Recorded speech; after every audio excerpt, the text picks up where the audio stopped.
Anyway, well, welcome everybody. So, what we want to talk about is just, the uncertainty, which guess what? That's kind of life, I think, isn't it? Life is definitely uncertain. And when we think that we're certain, we're probably ready for a surprise to hit us. But there is a lot of volatility out in the marketplace as to what's going on, et cetera.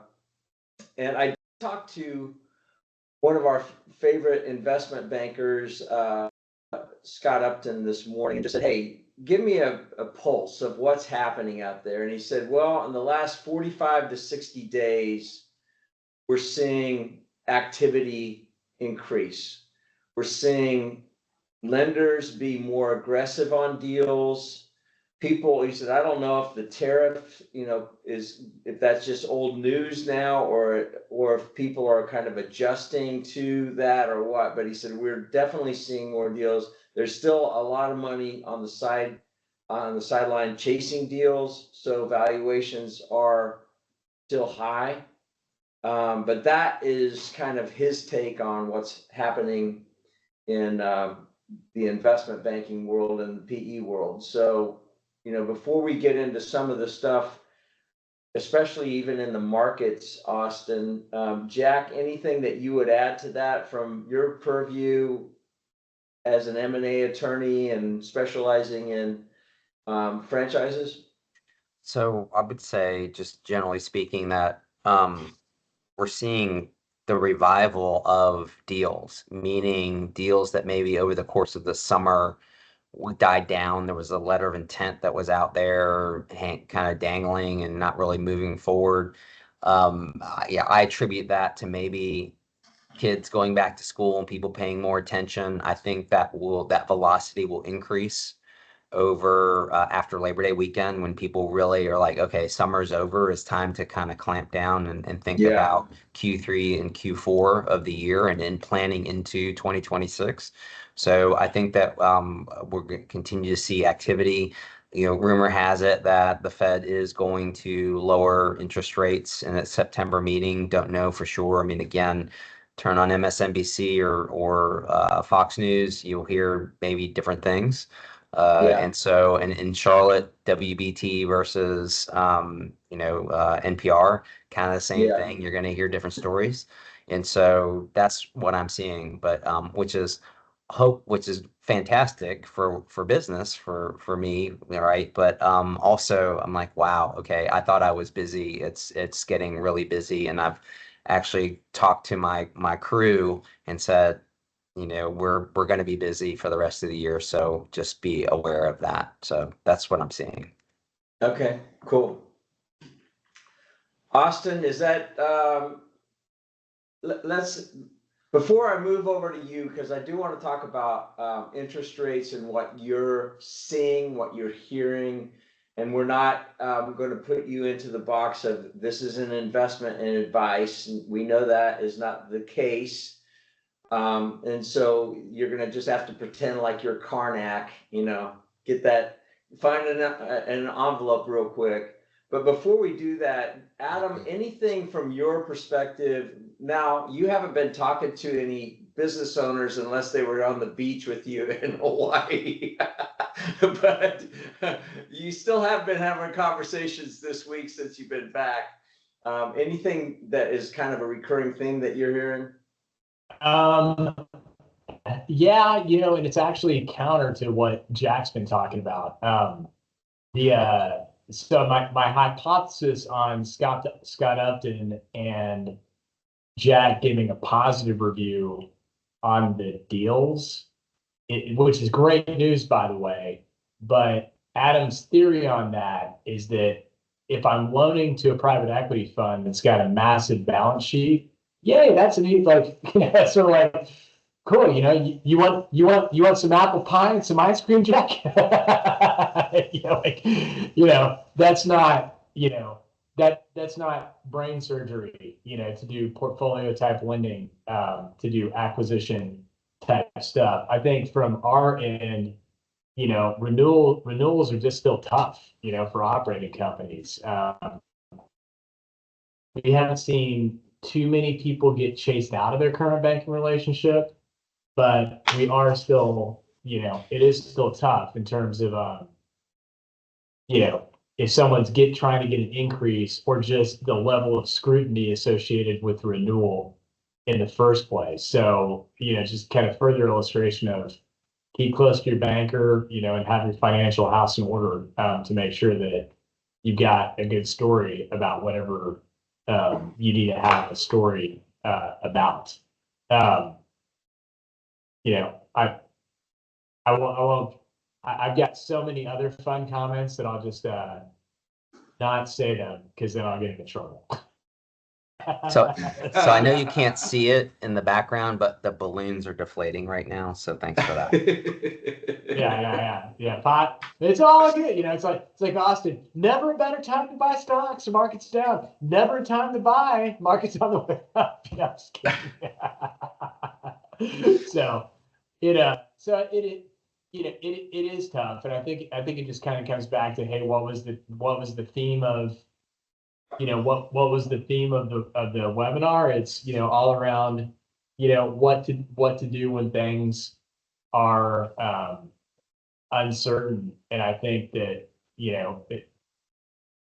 that things like who's going to control the monetary system cause people to start to be a little uncertain about stuff. So I think that's so that just what does uncertainty do?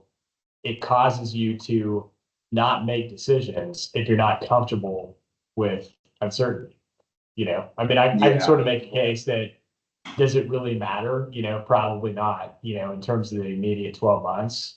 But, it doesn't change the fact that, hey, if I'm typically a person that's going to worry a lot, then I'm probably going to worry about that. Have that as a reason why I'm not going to do something.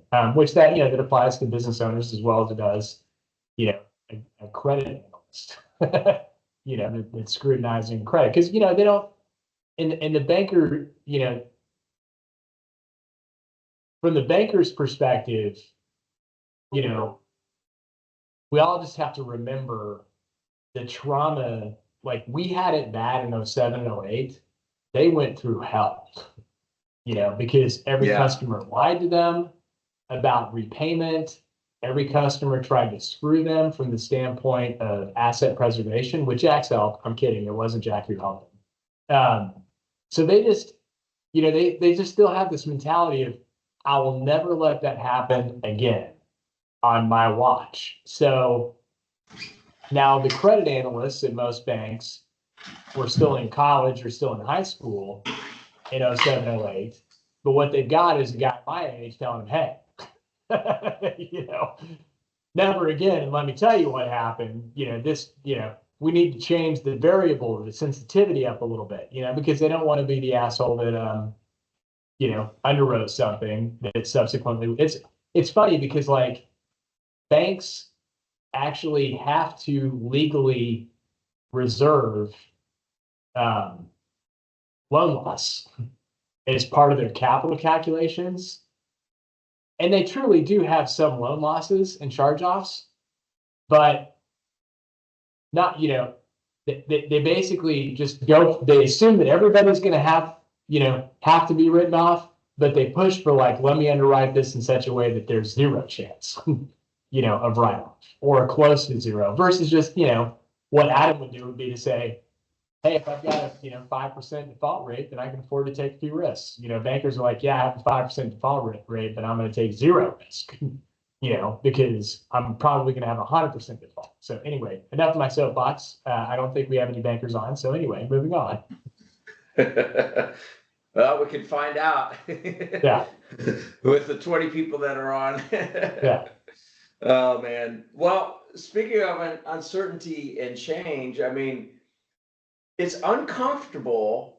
Let's just face it. Human nature, I think there's a reason we gravitate toward the same pew or chair in a church, the same parking spot in our parking decks or on the parking lot, same booth in the restaurant. Like we're creatures of habit, and when we make the changes and it's on our terms, it's better. But when somebody else is thrusting change upon us, it, you know, it takes some getting used to. And what was interesting when I think about 5+ years ago, when we went into the 2 weeks to slow the spread,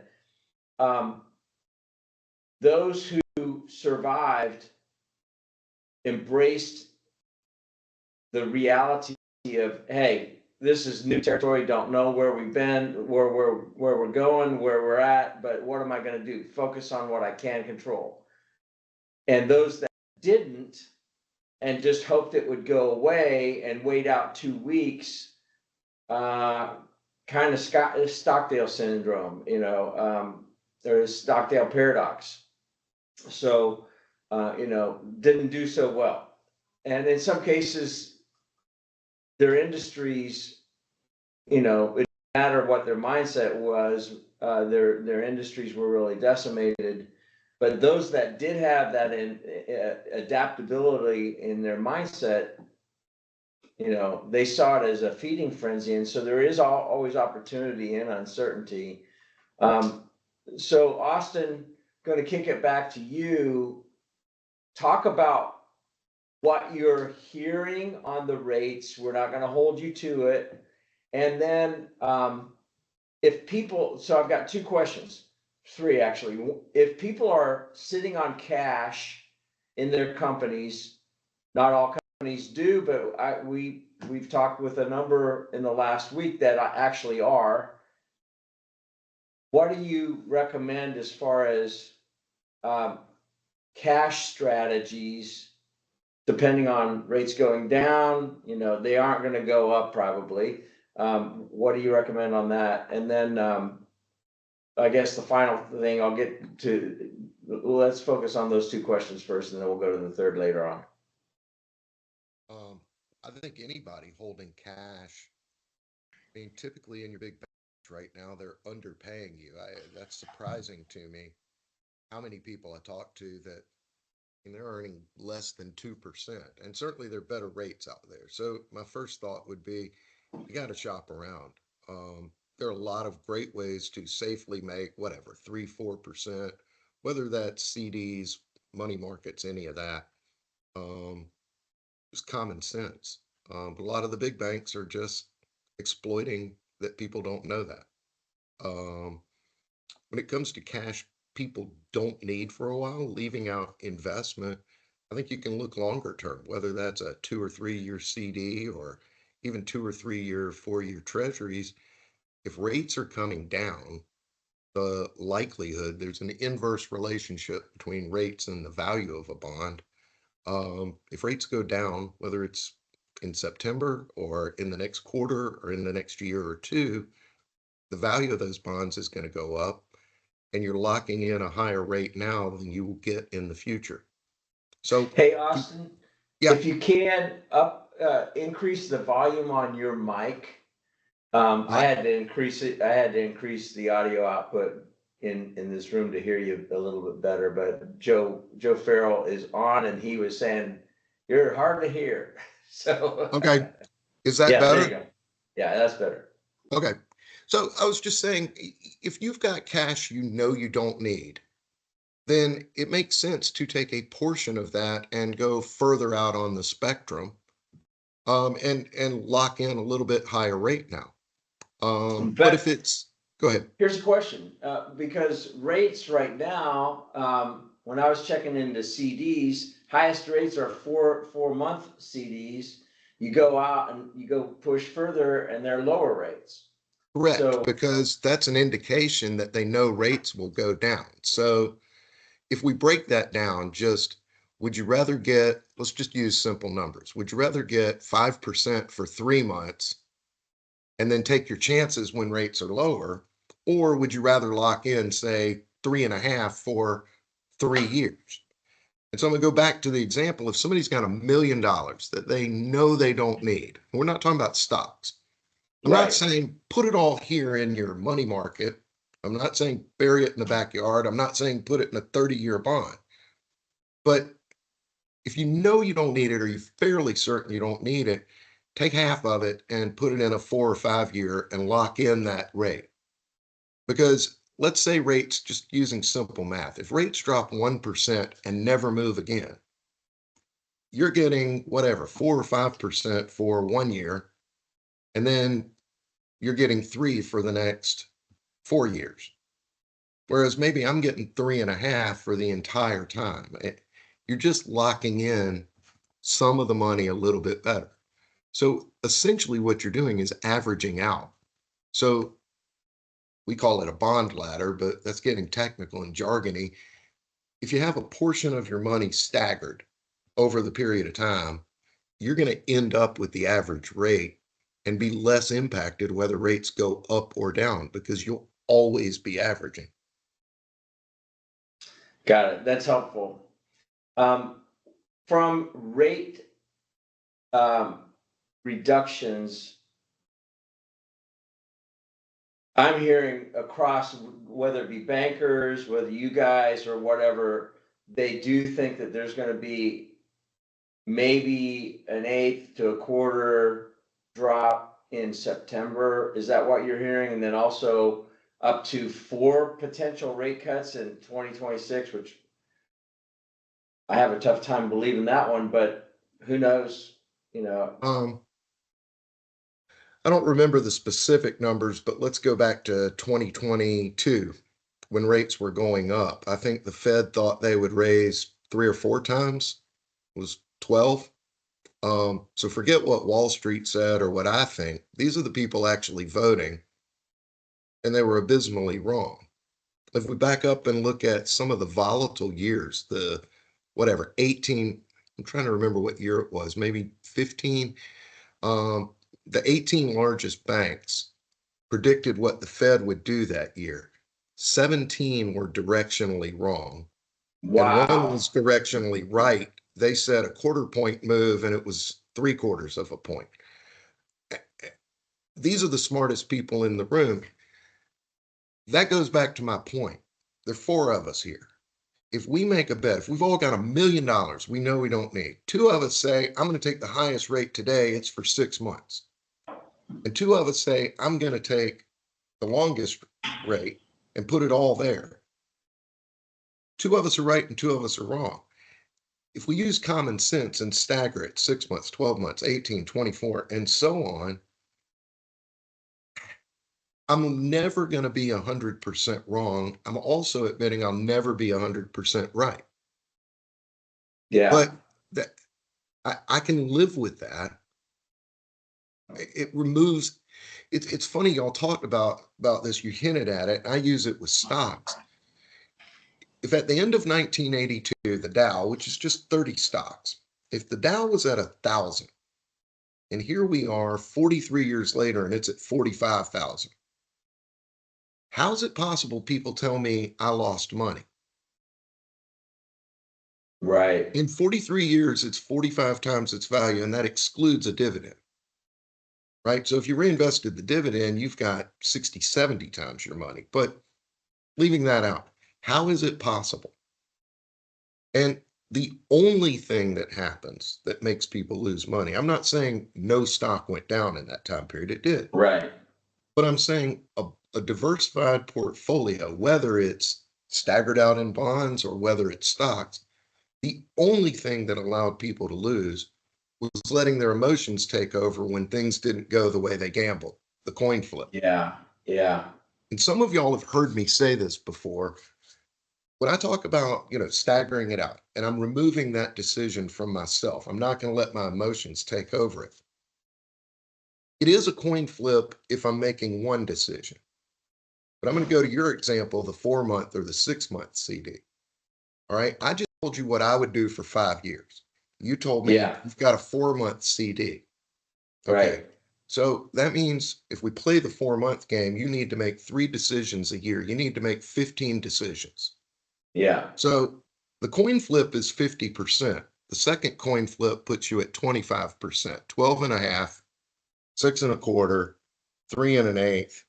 By the 7th one, you have a 0.78% chance of being right. Basically, 1 in 125 attempts, you'll get it right 7 in a row. Your 4-month decision today tells me not only do I feel confident about that, but I can go twice as long.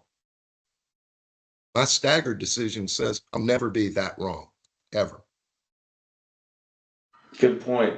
Adam, you got your hand raised. Yeah, I think, keep it on this point, Austin. The sort of like the tell me that I lost money question is that I understand with interest rates, like if I go to borrow money, it costs less to borrow the money. Like, duh, But at the end of the day, we still have record performance and have had record performance with interest rates higher. And at the same time, on the whole housing market, the housing prices have effectively doubled on average in the last 10 years, between a low interest rate and a high interest rate. In other words, like there wasn't that had more to do with the lack of inventory availability than it did interest rates and the affordability of buying it. Like it does, but in other words, it does make a difference on the interest rate on a 30-year mortgage. But if the average home price is, whatever, I think it's like either 380 or like 510 or something like that now. I know in Charlotte, at least, it's about $500,000. I mean, like, I don't see how lowering an interest rate is going to make that housing price come down. In fact, it's probably just going to make the housing price go up. Like, in other words, it always seems to have the ability to equalize. So I guess this kind of comes back to, does the interest rate even freaking matter? For anything at the end of the day, other than as a business owner, I would save some interest expense. Thank you very much. Well, all right. So I want to touch on one thing too, because this is a little bit of a misnomer. I just looked it up just to get a baseline. From 1971 to today, the average mortgage rate is 7.31. Wow. So today we're looking at 5.5, 6, 6.5, whatever. It's a relative. So if you guys would turn your cameras off, I can definitively say I am the best looking guy on the screen. But the minute anybody turns their camera on, I'm automatically at the bottom. It's if we look at the last 17 years. Absolutely true statement on this call. I can confirm that. Yes. So in the last 17 years, what's the average interest rate? 4, 3, 3.5? I don't know. But my point is, it's a relative scale. If you're under 60 today, the recency bias is, 30 years ago when I was sitting there, in accounting classes and learning all of this stuff and economics classes, professors were going, if you can get a mortgage for under 6%, don't make a down payment. Take all that extra money and put it in the stock market and just count your blessings. Yeah. That was 1995, 94. By 2015, if somebody had a 5% mortgage, we thought they were living in a vacuum and dumb. Like, that seemed absurd. I bought this house, we bought in, and I know this stuff, right? We bought this house in 2018, August 1st, I think. And I swear to you, the rate was like 3.75. And I mean, I thought this is the panacea. I'm walking through my office 1 year, 1 week later. I see the banker I know that helped me. And she was there seeing somebody else. And she said, hey, if you'll pay $500 for an appraiser, I think I can get you a lower rate. Lower than 4, right? In 2018, I'm 47 years old. I'm used to thinking 6, 7, 8%. I'm like, yeah, sure, Kelly, I'll do that. 2.75, 30-year fixed. Yeah. Are you kidding me? So yeah, rates seem really high relative to that. But go ask somebody who bought their first house in 1979 at 12%. Rates are half. Yeah, that's right. And so we're talking about what a rate's going to do. They're not high. They're higher. But in the grand scheme of things, they are not high.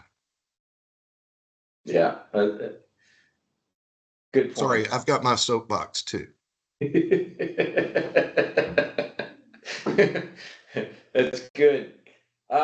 So we have seen that the chat feature works. Papa Joe said, "Hey, can't hear Austin so well." Thank you very much, Papa Joe.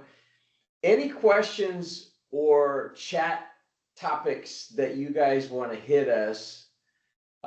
It's interesting, the Teams format, like, again, I'm not totally digging change either, but it is interesting in Teams to see what's going on, and who all's on here. So you know that there got to be some questions out there. So if somebody is not sitting on a bunch of cash and they're just going month to month trying to make cash work, and what I'm seeing, okay, Joe says last week, hold on, let me pull it up here. Last week we discussed impact of interest rates, and the answer was stability versus rate. Yes. And what we're saying today is we're seeing still a lot of uncertainty. There's still a lot of, what's stable, I don't know, but go ahead. Well, I think, Go ahead. I think what's struggling, where I think people are struggling with this is just Adam's opinion, so I wasn't gonna get on the soapbox, but now I'm gonna. There you go. Yeah, Jack, go ahead and tell the marketing people to delete this one from the Shoemaker website. The uncertainty, in my opinion, is the argument over the Fed chair and the appointment of the board. If that argument did not exist, there would be no uncertainty. The Fed would just do what the Fed's going to do. But since there is an argument and now there's uncertainty, because here's what we know. Probably interest rates are not going to go up. Right. And there's a good chance they may come down. They may come down just a little, or they may come down to 2%. Probably unlikely that the latter is going to happen. Yeah.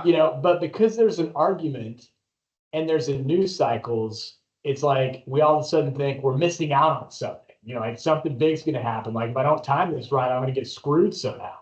It's like, yeah. But yet this is a created crisis that created the uncertainty. It's not like there's true uncertainty.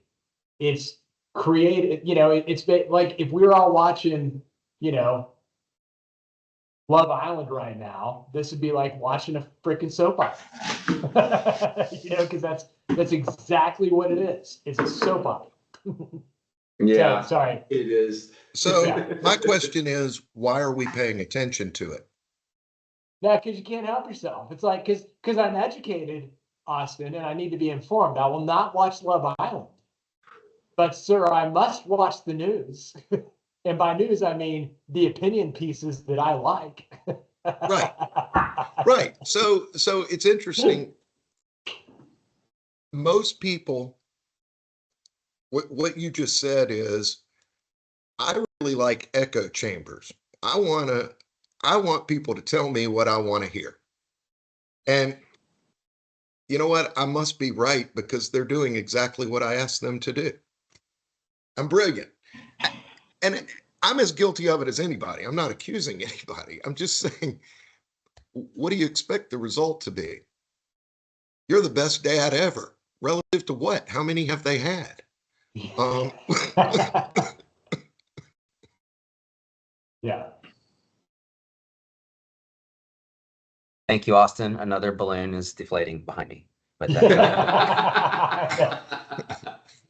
Oh, I'm sure your children meant it.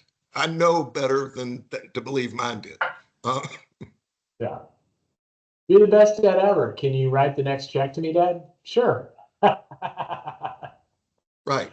And I want this toy, or can I get a car, or I really want to go out to dinner with my friends, or can you help me with the down payment? Just depends on where they are. So going back to kind of the original question before we went off on a soapbox tirade, do you think interest rates truly matter from the standpoint of overall economy, overall,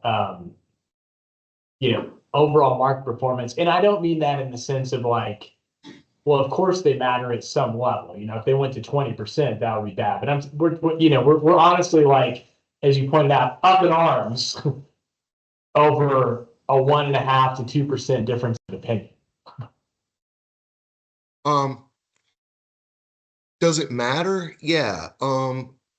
Probably, whether they realize it or not, probably every business owner, big or small, publicly held or just a little small business like ours, either has the metric or an internal metric that says, I need an internal rate of return before I invest money. Otherwise, the juice isn't worth the squeeze. So if I look at a subset of opportunities and say, the expected return is 10%, whatever, on this investment for my business, and I've only got the cash to do one, then I have to borrow. And then that hurts that internal rate of return if the rate is 6, right? So to get parity, if I'm borrowing money, I would need a project that has an expected return of 16 if I was borrowing at 6. Those are harder to find, few and far between. But if I was borrowing at 2, they're not tons of 12% return projects, but they're more than there are 16. It creates opportunity because the cost of capital is lower. Historically, that drives more growth. So when rates are lower, and I'm going to go back to the averages, if you think about it, people talk about the growth value tilt, and they both do well over time. That's true. It tends to be equal, but it's more based on where's the 10-year treasury. When it's over 5%, the cost of capital is high. Value stocks tend to do better, not always. When it's low, growth companies say we can invest in new technology, we can buy competitors, we can invest in new equipment, whatever. And that's when growth takes off. So do I think it changes the next 50 years? No. Do rates change how it gets there? Sure. I think it changes the path, not the end result. So can I swing the conversation a little bit to, one of the things that we said we were going to talk about is about AI. And so I want to get a little nerdy on the conversation because what I'm seeing is clients that come to me with partial answers to the question that they're asking me to solve for them and saying, this is what ChatGPT said is the right answer. And maybe in some cases they're partially correct, but obviously the AI has not encompassed the entire answer or the entire solution to the challenge. But I'm also seeing, curiously, in transactions, the other the counterparty, whether it's a buyer and we're representing the seller, asking questions about use of AI in the business and the the introduction of AI into the business process and making it more efficient because the buyers and the seller clients, our clients, are seeing the expectation that the cost will go down because it's more efficient. So we don't have to, it isn't cost as much to make that thing to provide that service. So it's a multi-level question as to, for the three of you, as to what you're seeing from your own clients, what you're seeing from counterparties, what you're seeing from banks that are being very inquisitive about these things, efficiencies as the continuing prevalence of AI continues. For example, let's say hypothetically that I was shown a document that was produced by AI in my household that I thought was a very good piece of work, to the point where the next day I asked this individual in my household, how's Copilot doing today? And she said, I haven't talked to him today yet, but I'll let you know how that goes. So what are you guys seeing as far as any of that? I think AI is amazing as a tool, but just like the internet, just like anything else, just like I said, an echo chamber, if you're not asking correctly, you're going to get exactly what you're prompting. That's Um, it. so I'll give you an That's it. example. I've talked to a lot of people, and I'll tell you where I've used it. You can imagine whatever, the market's up and down, up and down, up and down, and I'll get this, do we need to be worried? Email, whatever, phone call. And I'm about to send an email, and it's my standard, we've been here before, we've seen this, I'm not worried, here's a little thing, here's what's going on, explain it, acknowledge their concern, and talk about the long term. I'm used to sending that because I'm used to hearing my own voice. A lot of people will ask AI to write that, and it's pretty good. And it knows more nuanced details than I'm going to ever know. I don't do that. I type my email and then I put it into AI and I say, how would this be received by a nervous investor who hasn't worked in 10 years over the age of 67? Yeah. And what it says to me is you might not want to use calm because they're clearly not calm.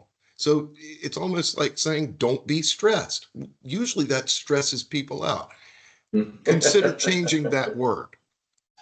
That is using a tool. So Yeah. fire can be a really good tool. It can also burn down your house if not used properly. I say yes and amen to that. Adam is doing a lot of prompts as well. And it's interesting. So there was a guy that we had on here. Remember we had Chad Jenkins on when we were talking about making AI work. And then he said, you need to have Tom, I'm going to get this wrong, but I'm going to say Lambot. And Tom took the thing that I had built in GenSpark AI, and in 3 minutes he made it into a working prototype while we were on. Like, wow, that was amazing. I mean, it's really incredible. And so he reached out to me because I need him to tweak that thing. I mean, no good deed goes unpunished, because he was doing me a favor, and that's really, but now I need it to do this. And so I need his help. But they do these sprints starting September 3rd. And he did not send this for an advertorial, but I just thought it was kind of interesting. I can't do it because I'm going to be in Kansas next week with my mom, but it starts September the 3rd, goes from 1 to 2:30. And and then it goes, let's see, I'm not sure, but there's a seat, but basically it's a $4,000 price, and in October it goes up to $5,000. But if you enroll by September 1, you get voice GPT setup workshop, and then you have a team starter seat, which is a free seat to the team sprint, and then 30 days of AI simplifier labs.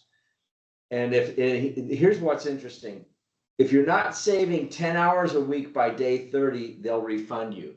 No hassle. Pretty interesting. Now, this guy has built a number of companies off of AI, and he's used it, like he's been a very bleeding edge guy, but I thought that's really interesting. If you're not saving 10 hours a week by day 30, but it still comes down to prompts. How are we using it? So Adam, you got your hand raised. Yeah. Jack, get ready for the balloon bursting. Wah, wah, wah. We need to get some sound effects. Yeah, the thing is, what I've seen, if you just look through history, is that I would agree with Gary's statement. There probably will be a 10-hour week efficiency pickup. Like, I definitely have had an efficiency pickup from my use of Chat GPT. But I just found other crap to do. So if you just look at history, it's funny because I'm using Chat GPT to research this right now. If you take Ford Motor Company, so if you just said, okay, what's an equivalent time period of a company who's gone through massive innovation. People were assembling cars to machines are assembling cars. So surely that would show up, Austin, as a massive boost in their earnings as a percentage of revenue. And did it? No, it did not. So somehow they found a way to spend the freaking money on something else, versus having it show up as earnings, resulting in a dividend shareholder. And like the boatsman theory, similar to the Jack theory, is that, well, it's because I don't want to be the one to raise my hand and said, hey, dude, I totally figured out how to automate, 25% of my job. So since I'm so awesome, keep paying me the same, and I'm going to work, 50% of the time. Thank you very much. Yay me. Instead it's like, oh, well, now I did that. I got some paper over here I got to push, to sort of justify my existence. Or we find like other nonsense, to stack up. Our business in particular is freaking notorious for that. Like there's been like every time we get a compute, like if you just think about it, in the accounting industry, there's been massive revolutions, from the point of ledger paper to today. Yet the amount of salary expense relative to revenue that we collect as a ratio has not changed at all. At all. Since Austin and I started this business. Because what ends up happening is that as soon as the automation happens, guess what? A regulation change gets stacked on top of it that I got to do something with. Arguably for no benefit to the end customer. But, somebody's trying, anyway, enough tirade. Well, So that's a long way of saying that, yeah, I totally think the efficiency gain is going to happen. And I think it's never going to show up in any meaningful way because someone else is sucking in the vacuum to take up the resource. but to some degree, I mean, Jack, I'm going to take your business for a little bit. I'm going to raise your billing rate a little bit. If I have a simple question like a traffic ticket, I don't want to pay somebody $1,000 an hour when you have a paralegal at $150. Now, I'm guessing your paralegal does not make $300,000 a year. AI is just another tool, like an employee. It's like a fax machine or a Teams meeting. If we back up 20 years ago, this can't occur unless somebody rented a room at the Holiday Inn and everybody over here on this chat thing drove to meet us and we bought lunch. Here we can click a button, email something, and hey, show up if you've got time. Yeah. We're doing more. Adam, I would argue prices have gone up, but not as much as they would have without these things. Yeah. Yeah, and that's very true. So if Think somebody about it. were still assembling a Ford truck, and good God, today they're what, 60, 80, 90 grand? If you were paying somebody to install every chip, computer, bolt, and all of that, and it's aluminum now, I bet that would be a $250,000 truck because that person has health insurance, overtime pay, pension. So I'm just saying, everything's relative. That's true. I mean, look at in 2000, the year 2000, a big screen TV this size, which this is a 55-inch, I think, in here. And I don't even know if they were that big, and they weren't quite that thin, but you could get them for $15,000. And we invested $1 million in a competitor in San Francisco. They had them every freaking where. They were burning 40 million a year and not on 1 million top line. It's called allbusiness.com, and they sold to NBCI for 250 million right before the dot-com bubble burst. But that TV was $15,000. That TV at Best Buy is probably $1,000. You know, so That's my point. yeah. And I would also say that if there is a natural evolution, and I hope that everyone is experiencing that to, what we've been talking about, which is repurposing. I'll say in our shop, what our legal assistants were doing in years past, which is manually entering into our timesheets that we were scribbling on a piece of paper, has now evolved into most of us doing our own timesheets by dictating that into a computer and then having our legal assistants check it and make sure it's formatted properly and that there was a semicolon at the end of a sentence rather than a comma or something along those lines. So and the reason for that comment is always be looking at what you have going on within the shop, and so that you're not just continuing on doing something inefficiently by shuffling paper around when it can be automated. And so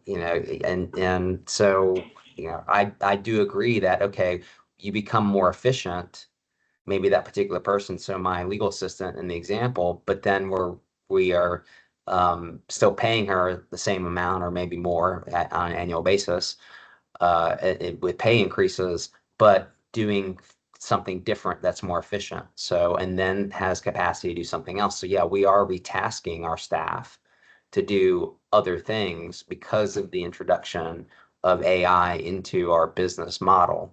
And so, yes, and that's not going to show up as a reduction in expense. So therefore, a larger dividend to the partners. It's a reinvestment into our business, the way I look at it. So, yeah. I think that's right. Adam, you got your hand raised.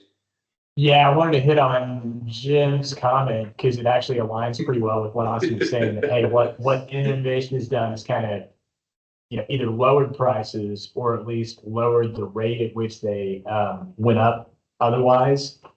So what's ironic about that though is, again, Austin, surely I would see the investable assets of the United States increasing at the rate of all these savings in consumer products, correct? You would, and you do. Not really.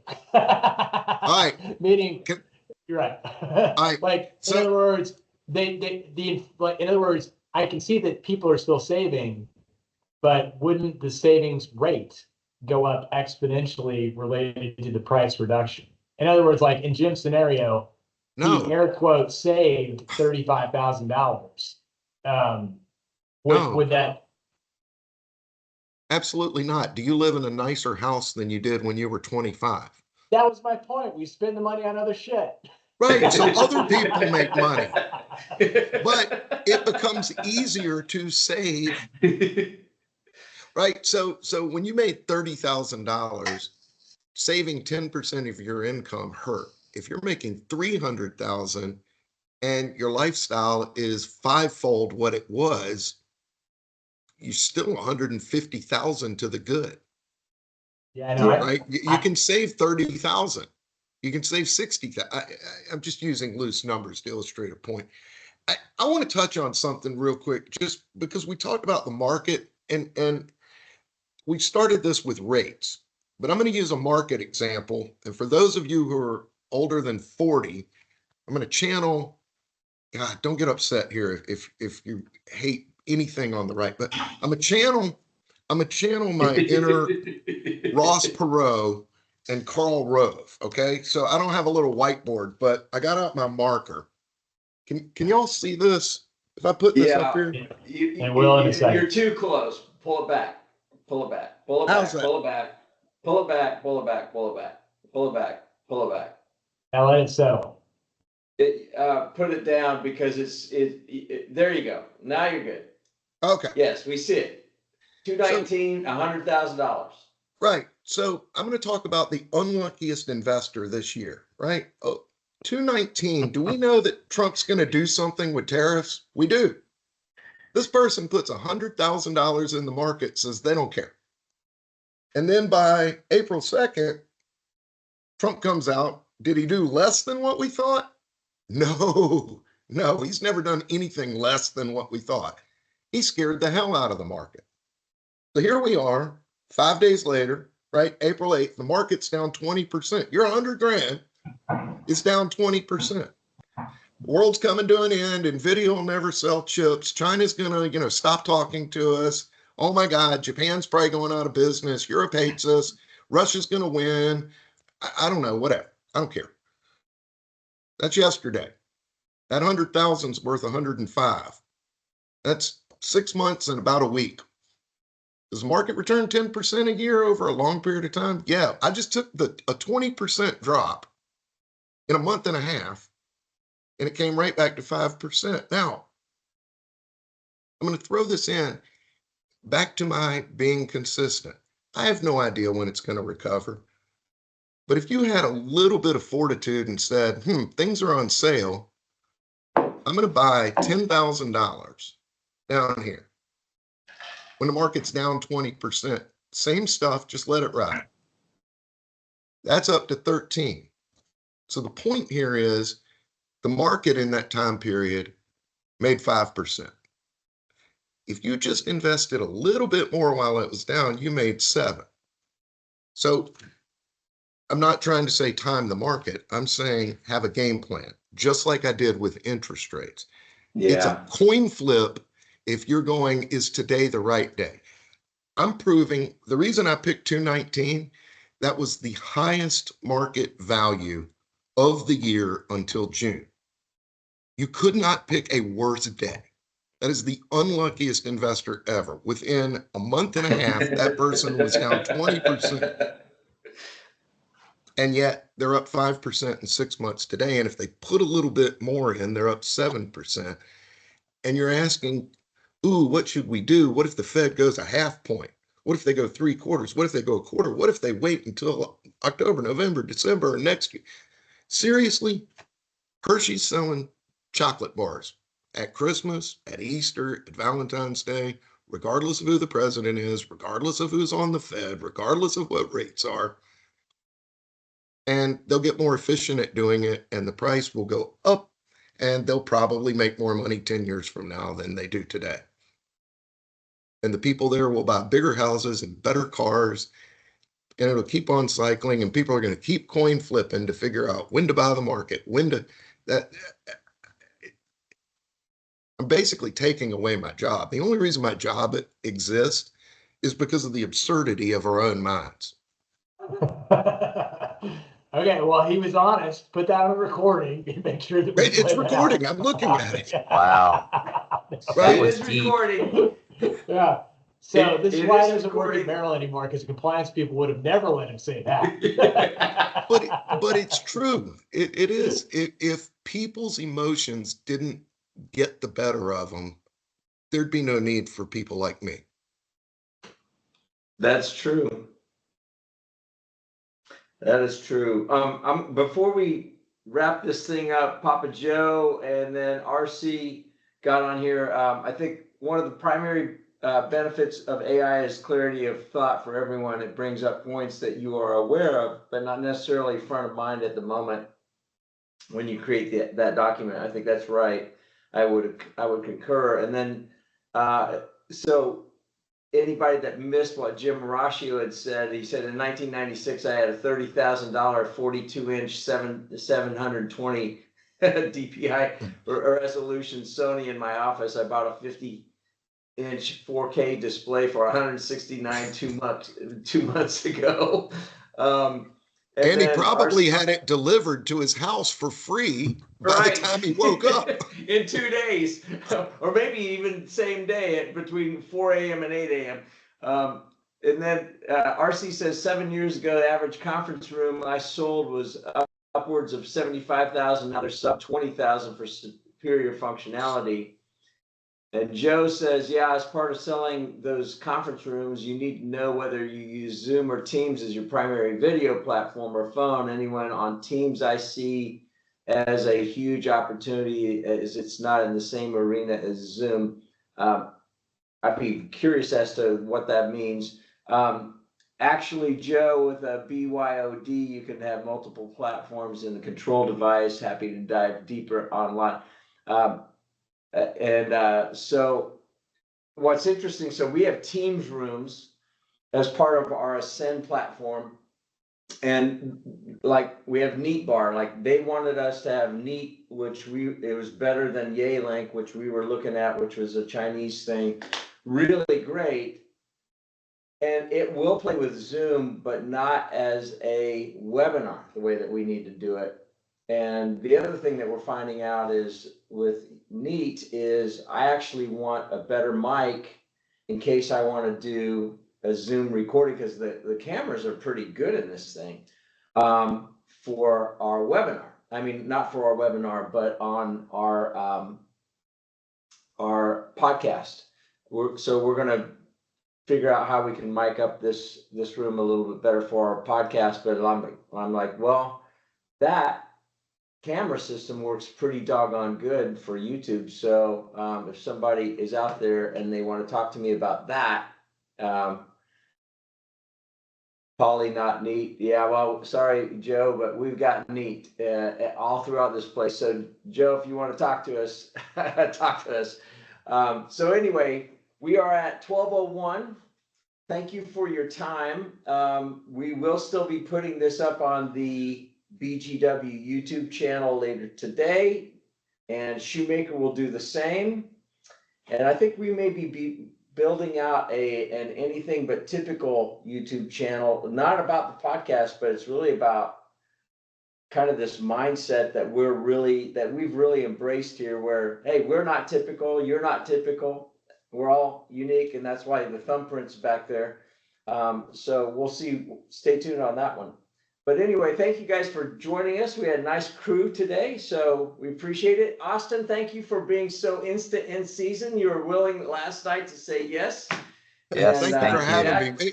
Is this episode, what, 275 for y'all? Where are we? 269, but Okay. In Adam's world, it's bajillion. Like It is X bajillion. amount, bajillion. Bajillion. That's an accounting term he uses when Yeah, he tells us what we owe in taxes.